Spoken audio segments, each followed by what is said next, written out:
What do you get when you mix a desperate Cowboys team, a surging Steelers squad, and two quarterbacks with something to prove? An absolute thriller that'll have you second-guessing everything you thought you knew about these teams. Dak Prescott and Justin Fields just gave us a game for the ages, and I'm breaking down every jaw-dropping moment. From last-minute heroics to heartbreaking misses, this one had it all.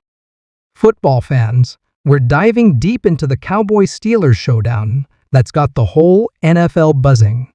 Hey there, Cowboys Nation! Welcome to Dallas Cowboys Fan, your ultimate destination for all things America's team. Whether you bleed blue and silver or are just starting to catch Cowboys fever, this is the place. If you are a die-hard fan, please make sure to subscribe for more latest news and updates of your favorite team. We're diving into an absolute nail-biter of a game that had us on the edge of our seats right until the final whistle. That's right, we're breaking down the Cowboys-Steelers showdown that saw Dak Prescott lead a thrilling comeback against Justin Fields and the Pittsburgh squad. So grab your favorite game day snack, settle in, and let's dissect this epic clash of NFL titans. Now, if you've been following the league this season, you know both these teams have been on a roller coaster ride. The Cowboys, America's team, have been looking to prove they're more than just hype, while the Steelers have been fighting to show they're still a force to be reckoned with in the post-Big Ben era. And boy, did this game deliver on the drama front? Let's set the scene. A T&T stadium, packed to the rafters with a sea of blue and silver, sprinkled with pockets of black and gold. The energy was electric from the get-go, with both sides knowing just how crucial this matchup was for their playoff aspirations. And as soon as the ball was kicked off, it was clear we were in for a treat. The first quarter started with both teams feeling each other out like two boxers in the early rounds. The Cowboys' offense, led by the ever-confident Dak Prescott, came out swinging. Prescott, who's been under the microscope all season, showed early on why Jerry Jones still believes he's the franchise quarterback. His connection with CeeDee Lamb was on point, with the dynamic receiver making acrobatic catches that had the crowd roaring. But let's not forget about the other side of the ball. Justin Fields and the Steelers weren't about to roll over. Fields, the young gun with something to prove, showcased his dual-threat abilities right from the start. His escapability in the pocket gave the Cowboys defense fits, and you could see the frustration building on the Dallas sideline. As we moved into the second quarter, that's when things really started to heat up. The Steelers' defense, known for their hard-hitting style, began to assert their dominance. T.J. Watt, an absolute beast on the edge, was giving the Cowboys offensive line nightmares. He seemed to be in Prescott's face on every other play, forcing rushed throws and bad decisions. This pressure led to a crucial turnover midway through the quarter. Prescott, trying to force a ball into a tight window, got picked off by Minkah Fitzpatrick. The star safety, showing off his ball-hawking skills, returned it deep into Cowboys territory.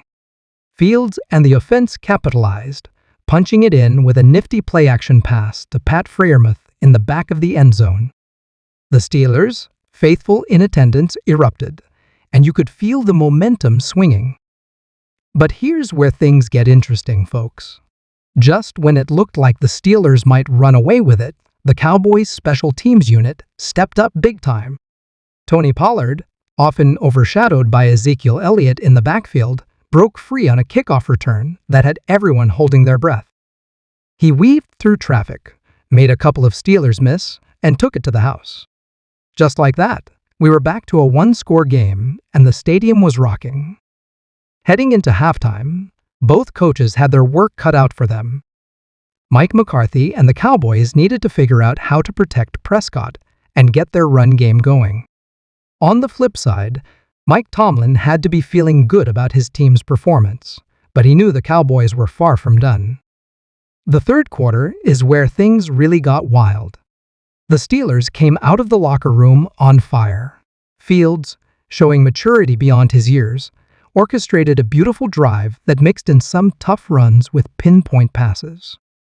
He capped it off with a scramble that left Cowboys defenders grasping at air, diving into the end zone to extend the Steelers' lead. At this point, Cowboys fans were starting to get that all-too-familiar feeling of disappointment. You could see the worry on the faces in the crowd, the body language on the sideline starting to slump. But that's when Dak Prescott decided to remind everyone why he's considered one of the top quarterbacks in the league. With his back against the wall, Prescott started to pick apart the Steelers' defense. He found Amari Cooper on a deep post that quieted the Steelers' fans in attendance. Then, he showcased his own running ability, catching the defense off guard with a quarterback draw that went for a crucial first down. The Cowboys were clawing their way back, and you could feel the energy in the stadium shifting. As we entered the fourth quarter, it was anybody's game. The Steelers were clinging to a slim lead, but the Cowboys had all the momentum. This is where the chess match between McCarthy and Tomlin really came into play. Every play call, every decision to go for it or punt, felt monumental. The Steelers' defense, which had been so dominant early on, started to show signs of fatigue. Prescott and the Cowboys' offensive line sensed this and ramped up the tempo. They went no huddle, keeping the Steelers on their heels and preventing substitutions. It was a masterclass in game management, and you have to give credit to both Prescott and McCarthy for recognizing the opportunity. With just under 5 minutes left, the Cowboys faced a critical fourth and short near midfield. This was it, the game-defining moment. McCarthy, known for his aggressive play calling, decided to go for it. The play call? A play-action pass that had everyone fooled. Prescott sold the handoff perfectly, rolled out, and found a wide-open Dalton Schultz for a huge gain. The crowd went berserk, and you could see the belief flooding back into the Cowboys' sideline. A few plays later, Prescott capped off the drive with a dart to CD Lamb in the corner of the end zone. Touchdown Cowboys, and just like that, they had the lead with precious little time left on the clock. But let's not count out Justin Fields and the Steelers just yet. The young quarterback, showing poise beyond his years, led his team down the field with a mix of clutch throws and timely scrambles. With seconds left, the Steelers found themselves in field goal range with a chance to send the game to overtime. The tension in the stadium was palpable as Chris Boswell lined up for the kick. The snap was good, the hold was clean, but the kick sailed wide right as time expired. The Cowboys' sideline erupted in celebration, while the Steelers were left to wonder what could have been. As the dust settles on this instant classic, there's so much to unpack. For the Cowboys, this win could be the spark that ignites a deep playoff run. Dak Prescott silenced his critics, at least for now, with a gutsy performance that showcased both his arm talent and his leadership. The defense, while shaky at times, came up with stops when it mattered most. On the Steelers' side, there's definitely disappointment, but also a lot to be encouraged about. Justin Fields proved he can go toe-to-toe with one of the best in the business, and the defense showed flashes of dominance that harken back to the Steel Curtain days.